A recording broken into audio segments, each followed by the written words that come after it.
ছাত্রীরা আগের দিন আমি তোমাদের ক্লাস 9-এর ইংলিশ থেকে লেসন 6 তোমাদের কবিতাটা বুঝিয়ে দিয়েছিলাম। আশা করি তোমরা বাড়িতে সেটা দেখেছো। আজকে আমি তোমাদের টেক্সটে যে প্রশ্ন উত্তরগুলো আছে, এমসিকিউ আছে, সেগুলোর উত্তরগুলো আলোচনা করে দিচ্ছি। তোমরা খাতা নিয়ে বসো। তারপরে আমি কিছু বাড়তি এমসিকিউ আর প্রশ্ন আমি তোমাদের সঙ্গে আলোচনা করব, ঠিক আছে? দেখো, প্রথমেই আছে এক্সারসাইজ 1-এ আমি চলে যাচ্ছি, সরাসরি উত্তর বলে দিচ্ছি। দেখো, প্রথমটা আছে the mist was upon the hill, HILL, hill, এটা 1 নম্বর। 2 নম্বরে দেখো আছে the sorrow of the day is described as silent, SILENT, silent. 3 নম্বরে আছে দেখো the hall door mentioned in the poem is old, OLD, old. এবার পেজ 48-এ তোমরা এসো।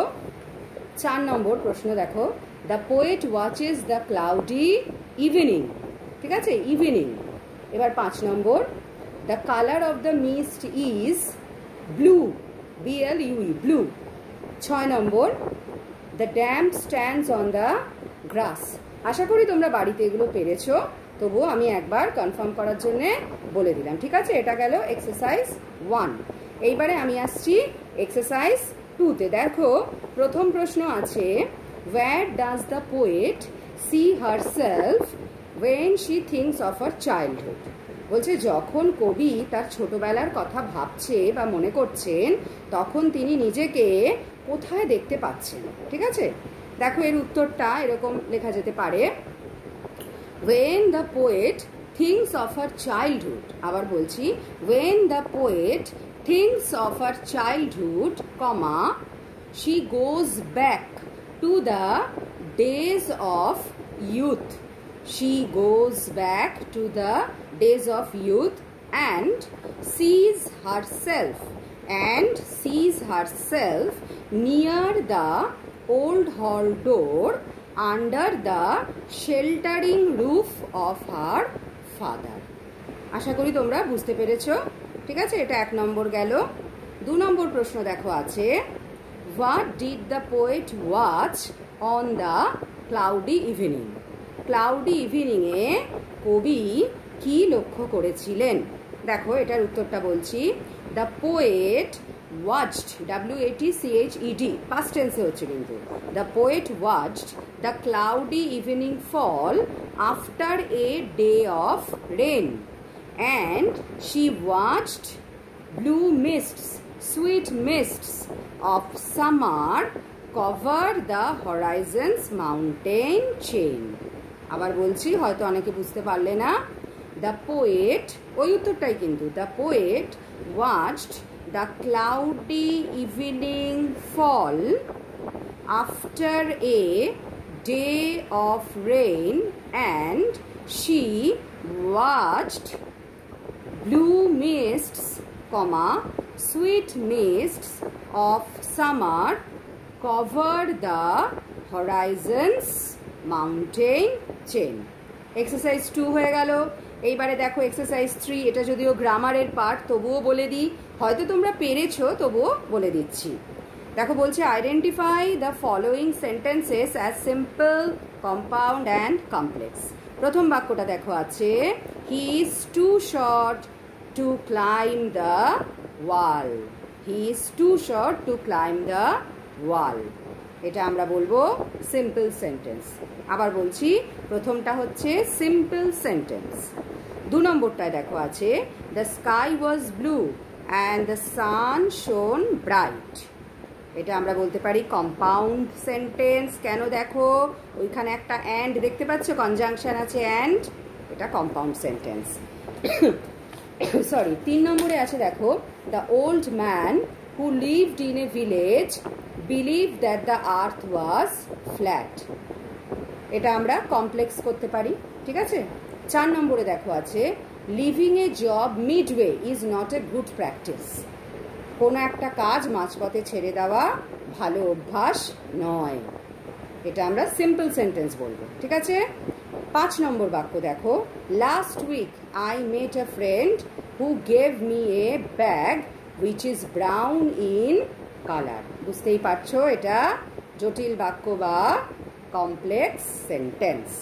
তাহলে প্রথমটা বললাম সিম্পল সেন্টেন্স, তারপরটা কম্পাউন্ড, 3 নম্বরটা কমপ্লেক্স, 4 নম্বরটা সিম্পল সেন্টেন্স, 5 নম্বরটা কমপ্লেক্স সেন্টেন্স। ঠিক আছে, এক্সারসাইজ 3 হয়ে গেল।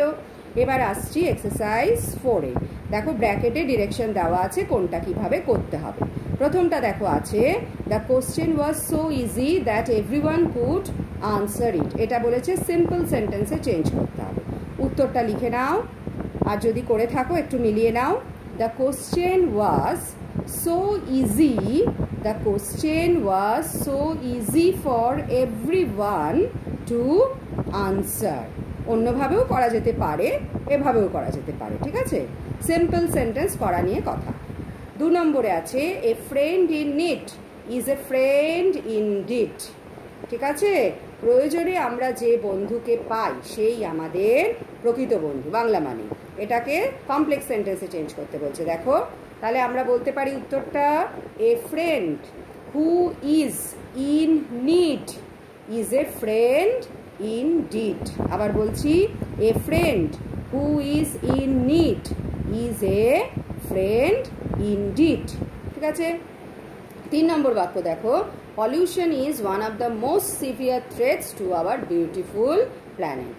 বলছে আমাদের এই সুন্দর জগতে, সুন্দর পৃথিবীতে, ঠিক আছে, পলিউশন, দূষণ একটা খুব মারাত্মক ভয়ের বার্তা দিচ্ছে। হ্যাঁ, ভয় দেখাচ্ছে আমাদের, বিপদের কারণ। এটা বলছে কম্পাউন্ড সেন্টেন্সে করতে। তাহলে এটা আমরা বলতে পারি আওয়ার প্ল্যানেট ইজ বিউটিফুল। হ্যাঁ, আমি যেভাবে বলছি এভাবে হয়, আবার অন্যভাবেও কিন্তু করা যেতে পারে। Our planet is beautiful, comma but pollution is one of the most severe threats to our planet. আবার বলছি our planet is beautiful, comma but pollution is one of the most severe threats to our planet. হ্যাঁ, এটা 3 নম্বর হলো। এবার 4 নম্বর দেখো do or die. এটা complex সেন্টেন্সে করতে বলেছে। বাংলা মানে তো তোমরা বুঝতেই পারছো, ডু মানে করো, না হলে মরো, এরকম। এবার এটা আমরা বলতে পারি if you do not do, if you do not do, comma you will die. ঠিক আছে, 5 নম্বর বাক্যে আসছি আমরা he was confused and stopped working. ঠিক আছে, সে কিছুই বুঝতে পারছিল না এবং কাজ করা বন্ধ করে দিয়েছিল। এটা সিম্পল সেন্টেন্সে করতে হবে। দেখো বলেছে, তাহলে এটা আমরা শুরু করতে পারি বিং দিয়ে, B E I N G, B E I N G, being confused he stopped working. আবার বলছি being confused he stopped working. হলো, তাহলে তো এগুলো গেল এক্সারসাইজ 4 অবধি বললাম। 5 আর 6 রাইটিং আছে, তোমরা বাড়িতে একটু চেষ্টা করো লেখার। ঠিক আছে, এবার আমি অ্যাডিশনাল কিছু প্রশ্ন উত্তর করেছি, সেগুলো একটু বলে দিই, লিখে নাও একটু। ঠিক আছে, 15 ওয়ার্ডসে প্রথম প্রশ্নটা লেখো what does the mild mist forecast. আবার বলছি what does the mild mist forecast, প্রশ্নবোধক চিহ্ন। বি, পরের প্রশ্ন how was the day, how was the day. C এর প্রশ্ন লেখো পরেরটা how is the dam in the long green grass described. আবার বলছি how is the dam in the long green grass described. হলো, এটা হচ্ছে প্রথম ভাগ। এবার দ্বিতীয় ভাগ লেখো বি দিয়ে complete the following sentences with information from the text. আবার বলছি complete the following sentences with information from the text. প্রথম প্রশ্ন তার এ number sweet mists of summer, sweet mists of summer cover বলে একটা দাগ দাও। এখানে তোমরা উত্তরটা লিখবে। বি, পরেরটা dreamy sense of fragrance breath, dreamy sense of fragrance breath বলে একটা দাগ দাও। এখানে তোমরা উত্তরটা লিখবে, ফিল ইন দ্য ব্ল্যাঙ্ক আর কি, কমপ্লিট দ্য ফলোয়িং সেন্টেন্সেস। ঠিক আছে, পরের প্রশ্ন আবার the poet is gone back বলে আবার একটা দাগ দাও। ঠিক আছে, হ্যাঁ, the poet is gone back বলে আবার একটা দাগ। ঠিক আছে, এইগুলো তোমরা বাড়িতে লিখবে। তবে সেদিনও যেটা বলেছিলাম আজও বলি, না দেখে লিখবে। সব উত্তরই কিন্তু চেষ্টা করবে না দেখে লেখার। ঠিক আছে, আজকে এই পর্যন্তই। সকলে সুস্থ থেকো, ভালো থেকো।